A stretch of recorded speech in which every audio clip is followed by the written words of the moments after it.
ముందుగా చెప్పండి, మీ పేరు కొంచెం డిఫరెంట్గా ఉంది. ఒక బెంగాలీ నేమా ఏంటి అసలు? అంటే పేరు బెంగాలీ కానీ నేను బెంగాలీ కాదు. అదే ఆఫ్ కోర్స్. మా నాన్నగారు విద్యావంతుడు ఆ రోజుల్లో, ఖమ్మం జిల్లాలో. ఆయన బాగా పుస్తకాలు చదివే అలవాటు. ఆయనకి ఎంఎన్ రాయ్ అభిమాని, మళ్ళీ కమ్యూనిస్ట్ కూడా కాదు.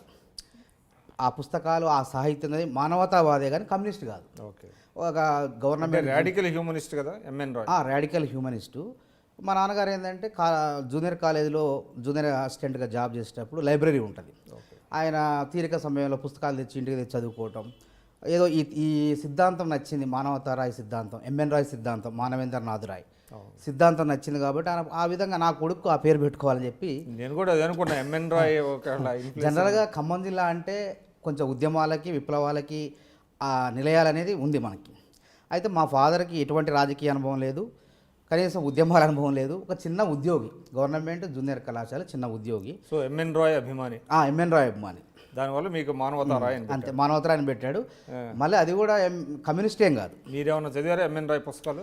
అంటే చిన్న చిన్న జీవిత చరిత్రలు, చిన్న చిన్న ఎంఎన్ రాయ్, తర్వాత ఆయన ఉద్యమ కమ్యూనిస్ట్ పార్టీ స్థాపన, విదేశాలు పర్యటన, అట్లాంటి చిన్న చిన్నగా కొంత ఆయన గురించి నేర్చుకున్నాను. ఎందుకంటే నా పేరు మా నాన్నగారు అంత పెట్టారు కాబట్టి. మెమోరీస్ ఆఫ్ ఎ క్యాట్ అని ఒక పుస్తకం ఉంది ఎంఎన్ రాయ్, చదివారా? అది చదవలేదు. అంటే జీవిత చరిత్రలు, చిన్న చిన్న జీవిత చరిత్రలు, ఎన్నయ్య గారు రాసినటువంటి పుస్తకాలు కొనుక్కొని, కోమల గారు కొంచెం తెలుగు సాహిత్యంలో ఉన్నటువంటి వాటిని తెలుగు లిటరేచర్, తెలుగు ట్రాన్స్లేషన్ వాటిలో కొన్ని చదివాను. అంటే నాకు అంటే నేను చెప్పింది కూడా ఎంఎన్ రాయ్ గారిది ఒక పిల్లి స్వాగతం తెలుగులో. అంటే మెమోరీస్ ఆఫ్ ఎ క్యాట్ అని, అది కూడా పాలిటిక్స్ మీద ఉంటుంది. అంటే ఎంఎన్ రాయ్ గారి గురించి తెలుసు. 1925లో కమ్యూనిస్ట్ పార్టీ వ్యవస్థాపక కీలకమైన. వదిలేండి అంటే నేను, ఎందుకంటే మీ పేరు డిఫరెంట్ గా ఉంది, బహుశా నేను మధ్యలో పెట్టుకుంది కాదు. అంటే జనరల్గా ఎట్లుంటుంది అంటే, లీడర్సు, నా యూనివర్సిటీలో మిత్రులు చాలామంది ఎట్లుంటుంది అంటే పేరు మార్చుకుంటారు. ఇంటి దగ్గర సాంప్రదాయాల ప్రకారం పుల్లయ్యో, ఎంకయ్యో, సైదయ్యో ఇట్లా పెట్టినప్పుడు ఉన్నతమైన చదువులు చదివిన తర్వాత, ఉన్నతమైన సమాజంలోకి వచ్చిన తర్వాత తల్లిదండ్రులు పెట్టిన పేరును మార్చుకునేవాటి ఉంటుంది.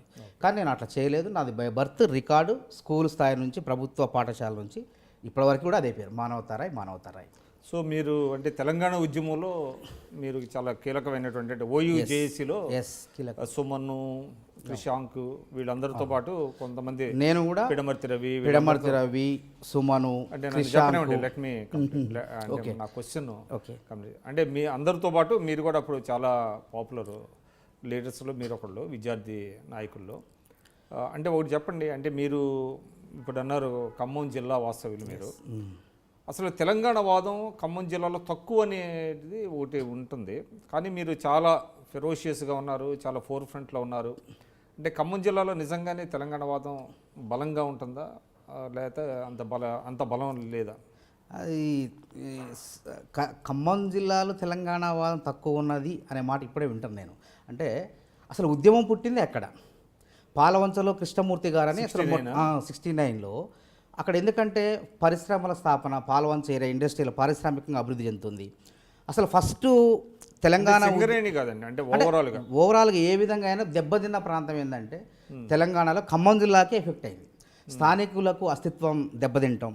అంటే అక్కడ ఎక్కువ మంది కూడా సీమాంధ్ర ప్రాంతాల నుంచి వలస వచ్చినటువంటి వాళ్ళు చాలామంది ఉన్నారు. దాంతో స్థానికులైనటువంటి యువకులు తెలంగాణ వాదాన్ని తొలిసారి పుణికి పుచ్చుకుంది ఖమ్మంలోనే. అందుకు ఉదాహరణ కృష్ణమూర్తి గారు ఆమరణ దీక్ష. చాలా రోజులు అది సెన్సేషన్లు కూడా, రాష్ట్రాన్ని కుదిపి వేసినటువంటి సంఘటన. ఆ తర్వాత ఖమ్మం గాంధీ చౌక్లో 69 ఉద్యమం, మళ్ళీ 69 ఉద్యమంలో బత్తుల రవీంద్రనాథ్ మీరు మొన్న ఈ మధ్య చనిపోవడం జరిగింది. ఆయన తర్వాత పండరి తన కన్నుని కోల్పోయి ఇప్పుడు కూడా బతికే ఉన్నారు వాళ్ళు. అసలు వాళ్ళు ఆ యొక్క అసలు ఖమ్మం నుంచే ప్రారంభమైంది తెలంగాణ ఉద్యమం అనేది. కేసీఆర్ నుంచో ఇంకొకరి నుంచో కాదు, ఖమ్మంలో ఈ వలసవాదుల వల్ల దెబ్బతిన్నటువంటి స్థానిక యువత ఎవరైతే ఉన్నారో వాళ్ళు లేవనెత్తినటువంటి ఉద్యమే తెలంగాణ ఉద్యమం. సో అంటే ఖమ్మంలో చాలామంది స్థానికేతరులు ఉన్నారా? స్థానికేతరులు అంటే అవకాశం పక్కగా ఉన్న సరిహద్దు ప్రాంతం కాబట్టి, అంటే ఆ రోజుల్లో అందరం కలిసి జీవిస్తున్నాం. అంటే ఈ తారతమ్యాలు చాలామంది తెలియదు. ఎవరైతే చదువుకున్న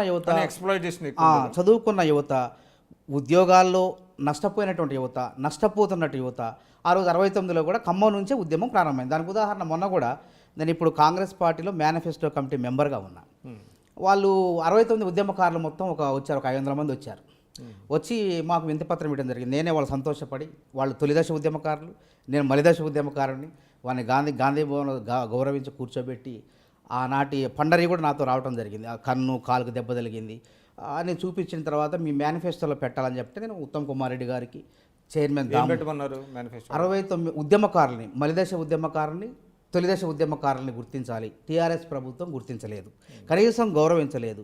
మేమేమడుగుతున్నాం అంటే గుర్తింపు అడుగుతున్నాం. ఒక తామ్రపత్రం లాగా ఆ రోజు స్వతంత్ర పోరాటంలో పోరాడిన దేశభక్తులకు ఏ విధంగా ఇచ్చారో అట్లాంటి గుర్తింపు కార్డు మేనిఫెస్టోలో తెలుగుదేశం కూడా పెట్టినట్టుంది అది. పెట్టవచ్చు. ఎందుకంటే మేము మహాకూటమిగా అందరం కలిసి ఏకంగా పోరాడుతున్నాం కాబట్టి అందరి కూడా లక్ష్యం ఒకటే కదా. మీరు చూస్తున్నారు ఐ డ్రీమ్ న్యూస్ని. మీరు చూస్తున్నది ఐ డ్రీమ్ న్యూస్. అంటే కళలని నిజం చేస్తూ ప్రజలకి నిజాలని కళల ద్వారా తీసుకొచ్చే ఐ డ్రీమ్కి మై బెస్ట్ విషెస్. మీరు చూస్తున్నది ఐ డ్రీమ్ న్యూస్. మీరు చూస్తున్నారు I dream channel. For more videos, please subscribe iDream.